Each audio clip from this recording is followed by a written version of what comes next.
Kitambaa kiko wapi? Baada ya kuona njia, kitambaa kilipotea.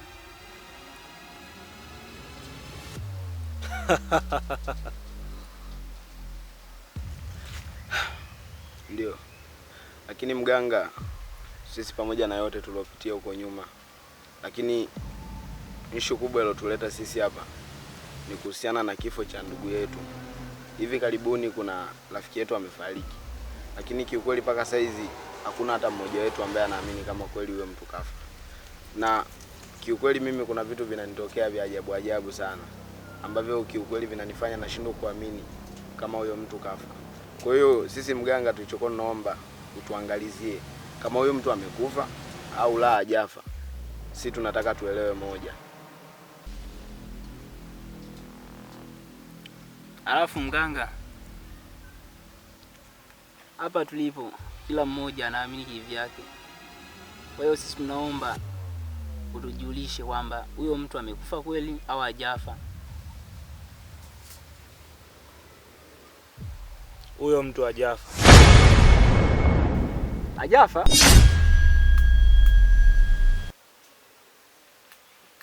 Mimi hayo yote najua.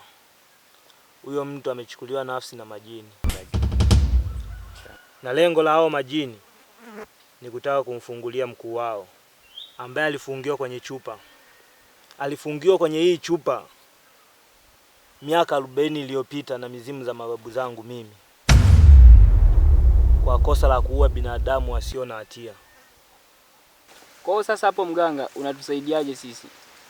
Njia ya kuwasaidia ipo. Kinachotakiwa kwa sasa, nje na ndugu mmoja wa marehemu. Alafu nitawaambia nini cha kufanya. Yaani hicho kitu nimeshakisahau kabisa. Alafu usipende kunikumbusha, maana kila kitu tayari nimeshaanza kusahau.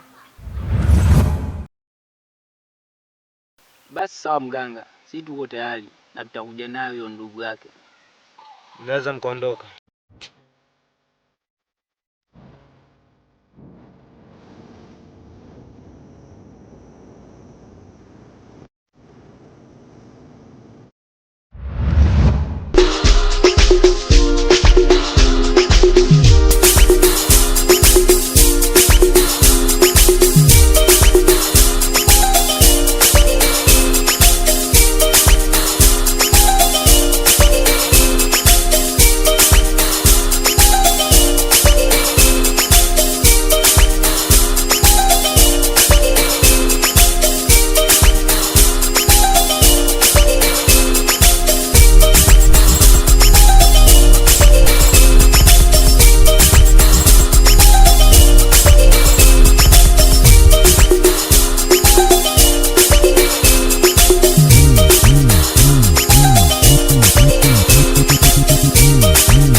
Isaya. Wewe Isaya. Naam. Njoo. Hapa sasa wameanza kunishinda. Nikienda kule kukaa namsumbua. Nikija huku kuvuta ananisumbua. Jamani, anacheka Isaya. Nadhani bado kuna Isaya hapa. Jamani. Sasa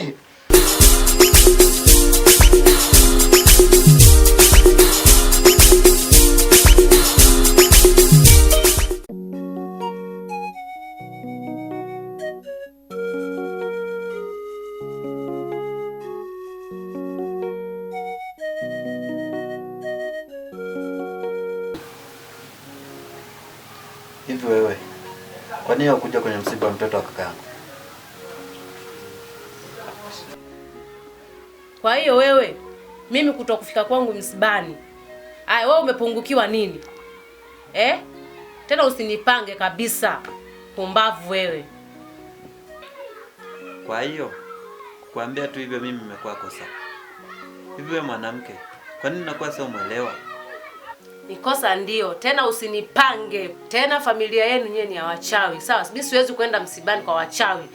Tena siwezi kushiriki na wachawi mimi. Sawa? Sisi kwetu sio wachawi. Tena siwezi kushiriki hata siku moja. Tena samahani sana na kuheshimu sana wewe mwanaume. Tena ukome leo kabisa kuniambia masuala ya kwenda msibani kwenu. Tena ukome. Kama ikiwezekana tena ukome tena. Naam. Ulikuwa wapi muda wote? Mbona nilikuwa kutafuta sikuoni? Ipo tu. Uko ndani, nimezunguka nyumba nzima sijakuona. Ulikuwa huko tu napiga misele huko. Afu kaka, mimi kwa kitu nilikuwa nataka tuongee. Ngoja nichukue kiti ndani.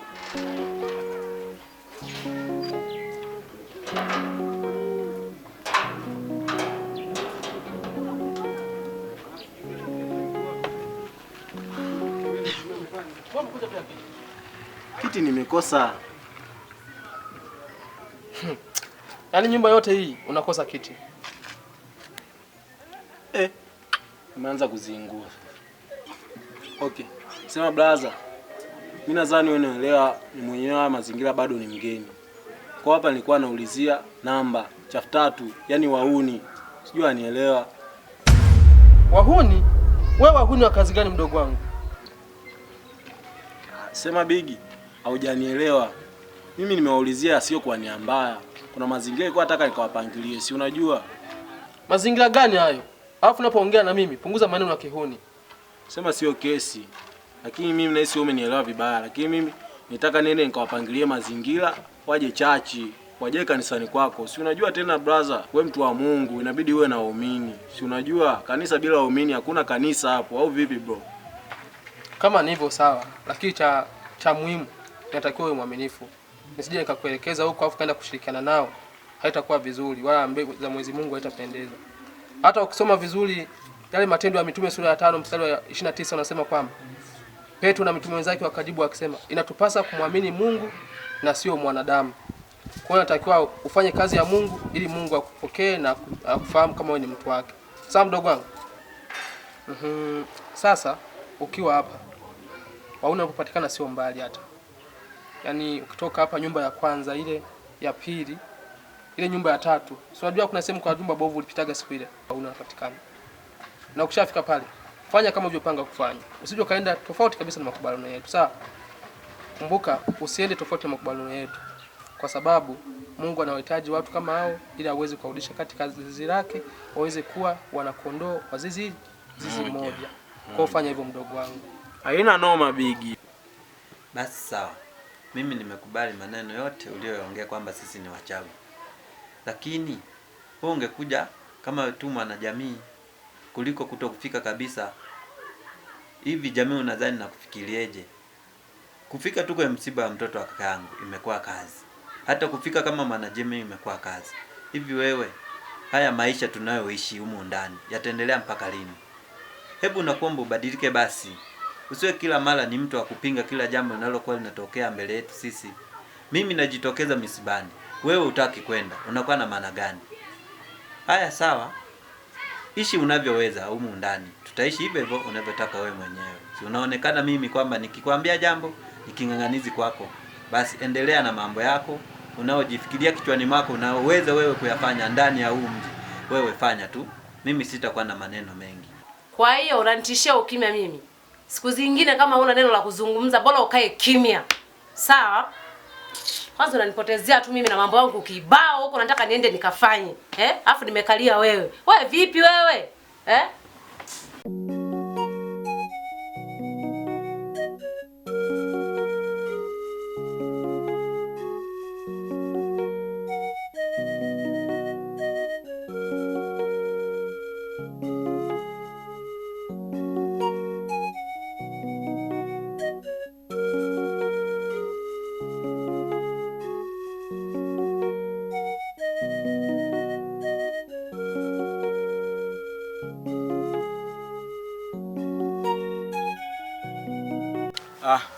Nafikiri wewe mwenyewe umesikia maelezo tuliopewa na mganga.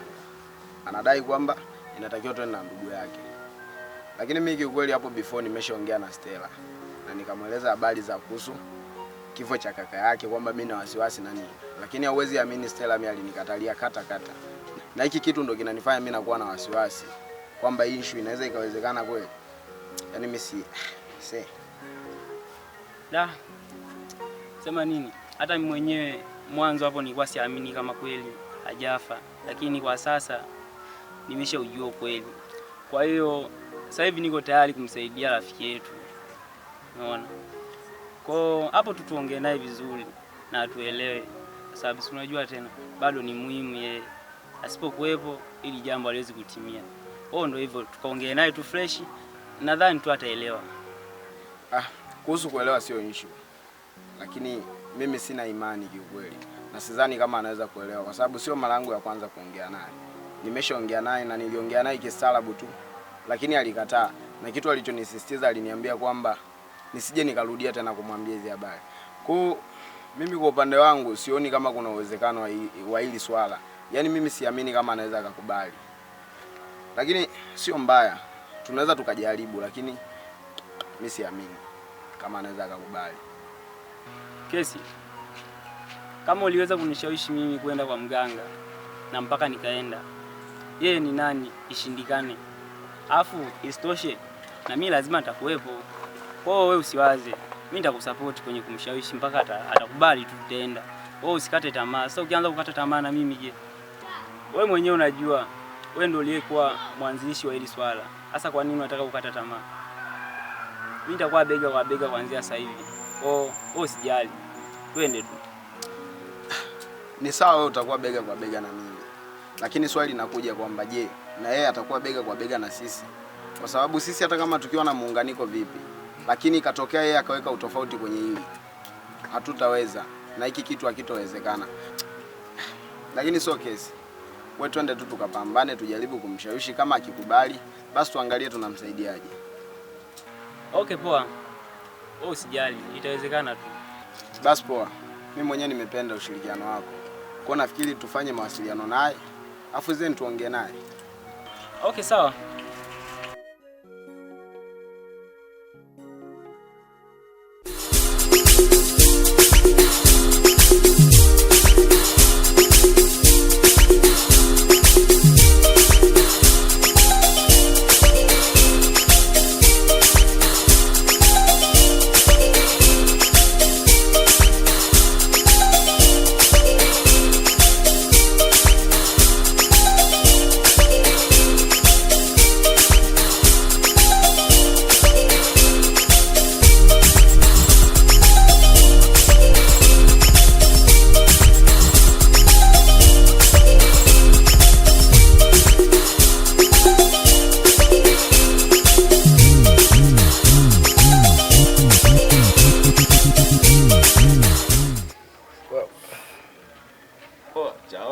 Babu. Kwa mwanangu nimekitoa hapo kati hapo. Ila kabla ameanza kuleta mzigo mpya. Hawapa wenyewe mwanangu, sina wewe usikilizie hapa. Naona ina bamba kabisa.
yangu. Asante.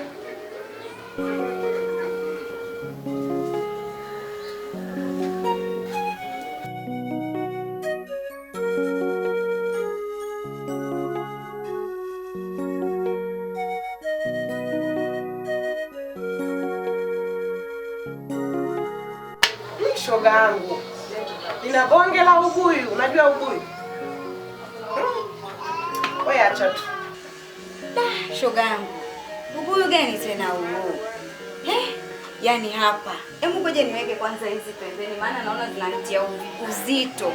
Maana yani nina kihoro, unajua nina kimuhemuhe na huo ubuyu. Yaani hapa mapigo ya moyo yanaenda ta, yani ni kwa sababu unanichelewesha huo ubuyu. Hebu fanya basi uniambie shoga yangu, maana yani hapa siwezi kukaa kwa raha bila kupata huo ubuyu. Jamani, Nilikuwa napita zangu kule kwa chazi kule. Ndio nikakuta wanafukuzana mke na mzee shoga yangu. Ndio nilikuwa wanachambana. Anamchamba mwanaume wewe. Anamchamba mwanaume. Katulia tu. Hata kumjibu neno mume wake. Yupo tu. Shoga yangu katawaliwa yule. Kamtawala anakuambia. Wewe acha tu shoga yangu. Kwa nini sasa wakagombana? Maana hao, yani hawaishiwi hata, yani hawaishiwi, yani haipiti siku hawajagombana. Yani kila siku yani ule mtaa mpaka tushachoka kukaa sisi. Yani hawaishiwi sababu kila siku kwenda kuamriwa. Kila siku kugombana, kupigana, ngumi, vitimbi haviishi. Jamani, Wanangu, kwanza wewe namba ngapi? 26 hii. Wewe 32 yenyewe hapa. hapo wenyewe bado poa. 45 hapa. Kwa hiyo wewe 26, wewe 32. Mimi 45. Kwa mimi ndo namba kubwa kuliko namba zote hapa. Sijui mnanielewa? Mnanipata? Si ndio yenyewe. Uhakika. Kwa hiyo kuanzia sasa, hebu kwanza, kati yenu hapa nani alikuwa mtawala? 32 hapa. Au sio? Sema mtawala, sura yako bado imepoa. Tazama sura ila hapa mwanangu. Poa. Hii sura ya Yesu. Sura ya Yesu? Sura ya Yesu, roho ya Goliati. Wa kausha wewe vipi wewe? Mimi hapa kuanzia sasa ndo namba. Wewe babu vipi wewe? Wewe unakuja kutawala hapa yenyewe. Hii 32 yenyewe. Mimi mwenyewe mgumu wenyewe. Sija kaniona yenyewe kaja kuona hii sura ya Yesu banangu. Roho ya Goliati yenyewe, mimi sielewagi yenyewe. Mimi mwenyewe shavurugwa yenyewe hapa. Sielewi kipengele. Unakuja kuleta mambo ya maniaje hapa? Mimi mwenyewe mgumu mwanangu. Tena hii hapo yenyewe sijaelewa kabisa. Mwanangu. Upo kwenye utawala wangu hapa. Upo kwenye utawala wangu. Kwa unapinga au? Mimi mwenyewe mgumu mwanangu. Hivi umezamilia kweli unapinga? Mwanangu we. Mwanangu we. Moto. Oya. Takuchafua sasa hivi. Mimi nikiongea kauli moja ni moja tu. Sijui unanipata? Nishasema mimi sasa hapa ndo kitengo. Hakuna mtu akuniondesha. Sijui mnanielewa? Kwani kodi kama hizi hapa nani anaweza kapiga katika hapa kempu? Oya wanangu, nitawazingua. Sijui mnanielewa? Kuanzia sasa mimi ndo chata hapa. Yaani hapo kileta beef, yani mimi ni yaani mwanangu nimechafukwa ujue. Mimi nimepinda wazee. Mimi nimepinda. Nikiamua hapa kuwapelekesha nitawapelekesha mchaka. Yaani muda wote hapa tu. Sijui mnanipata? Sema haina mbaya yenyewe. Haina kweli wala nini yenyewe. Sisi tumekubali ile kilo safi. Kwa umekubali mimi ndo kubwa la maadui au vipi? Haina mbaya. Utawala. Hapo unyama wanangu vipi? Sababu yetu ya kwenda msibani. Ni kweli. Mimi mwenyewe sikumuona msibani ujue. Yaani nimekaa na angaza macho ni pale sijamuona. Kumbe sababu ndio ile iliyofanya wakagombana jamani. Yaani na msiba wenyewe ulivyokuwa. Ndugu yangu, yani ni vihoja kila sehemu ndugu yangu. Nikwambie sasa shogangu. Tukaa tumekaa msibani pale tukaa tunambembeleza dada ya marehemu alikuwa analia. Acha mama marehemu akaa anachezea simu ndugu yangu. Yaani unajua, yaani ule msiba, yaani ni vihoja. Unajua ni vihoja jamani. Yaani sitaki hata kukumbuka ya nyuma maana alikuwa nimeshasahau mimi. Ila kweli ndio maana kwenda.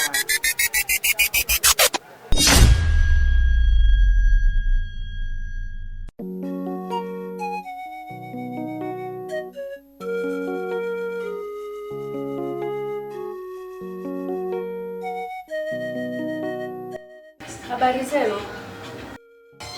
Salama.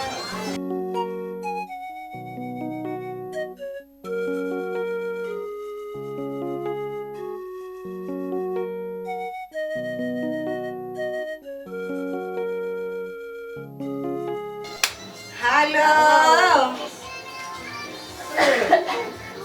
Sema hapo fresh.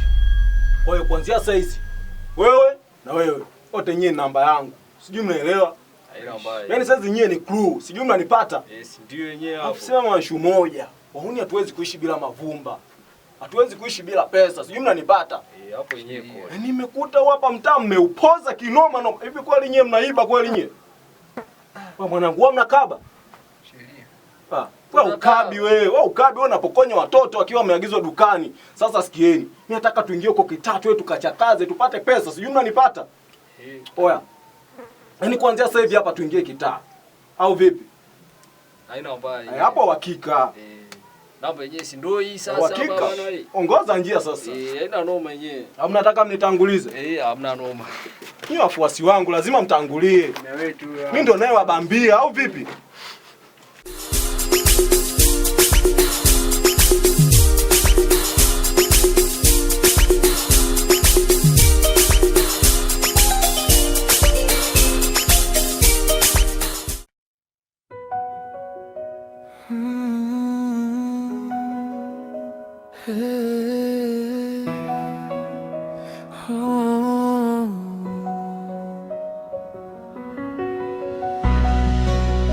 Kuna sauti gizani inanita pole, kifo kinanifuata. Nimetembea gizani bila mwanga, roho yangu imefungwa na laana. Kila hatua ni mzigo wa dhambi, na kivuli changu hakiniachi. Adhabu ya kifo inanifuata, hakuna pa kukimbilia. Moyo wangu umechoka, nabeba hukumu yangu. Nilipoteza kila nilichopenda, giza likatawala ndoto zangu. Sauti za waliokufa zinaniita, nimebaki peke yangu duniani. Nisamehe kama bado. Habari yako? Safi, uko poa? Poa, mzima? Mzima. Habari yako? Safi, mzima. Blan, nafikiri unamfahamu huyo. Ni dada yake na James. Na wewe nafikiri unamfahamu huyo. Ni rafiki yetu pamoja na mdogo wako. Bila shaka nafikiri unakumbuka hapo nyuma tumeshawahi kuongea kuhusiana na issue ya kifo cha mdogo wako. Sasa huyo hapa mwenzangu na yeye pia alikuwa amini. Lakini sasa tukatafuta njia ambayo itamfanya na yeye afanye nini? Amini. Tukaenda kwa mganga. Sasa mganga si kitu alichotuambia ni kwamba mdogo wako wewe ni kweli hajafa. Ni kweli alichokuambia. Kwa sababu hata mimi mwenyewe hapo mwanzo nilikuwa siamini kama ni kweli hajafa. Lakini baada ya kwenda huko kwa mtaalamu alituambia kwamba ni kweli hajafa. Kwa hata mimi mwenyewe hilo swala nimeshaamini 100% kwa hajafa, kwa sababu tumeenda kwa mganga na ametuthibitishia kila kitu. Kwa hiyo hapo unatakiwa tu kuamini hivyo. Lakini hilo swala mimi nimeshalikataa. Alafu ile siku tumekutana ulikuwa unaniambia hizo maada na nikakata kabisa. Alafu kwa nini unapenda kunikumbusha ile mambo ya nyuma na kati mimi, yani mimi sitaki kuamini chochote. Na usitaki niamini. Lakini nyie mbona mnakuwa hivyo?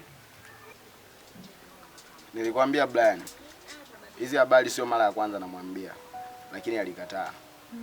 Alafu wewe, hivi ni kitu gani kinakufanya wewe ushindwe kuamini? Mimi nimeshakwambia kila kitu. Na hata huyu mwanzo alikuwa amini. Lakini baada ya kwenda kwa mganga tayari naye ameamini.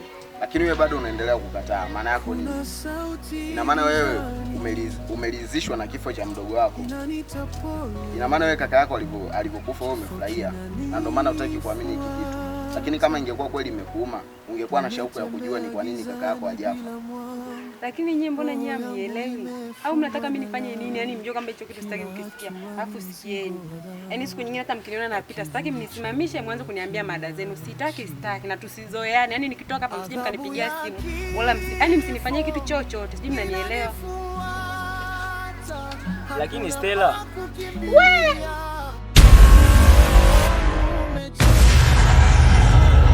beba hukumu yangu. Nilipoteza kila nilichopenda, giza likatawala ndoto zangu. Sauti za waliokufa zinaniita, nimebaki peke yangu duniani. Nisamehe kama bado inawezekana, lakini muda umeisha. Adhabu ya kifo imefika, mwisho wangu umeandikwa. Hakuna